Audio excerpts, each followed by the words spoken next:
Ipanalangin namin.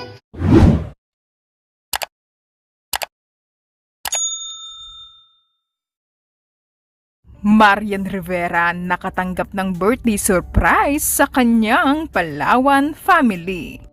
Sa kanyang unang event matapos ang bakasyon, isang sweet at nakakatuwang sorpresa naman ang naghihintay kay Marian. Sinurpresa siya ng Palawan Group of Companies ng isang bouquet ng mga bulaklak at birthday cake bilang pagdiriwang sa kanyang kaarawan.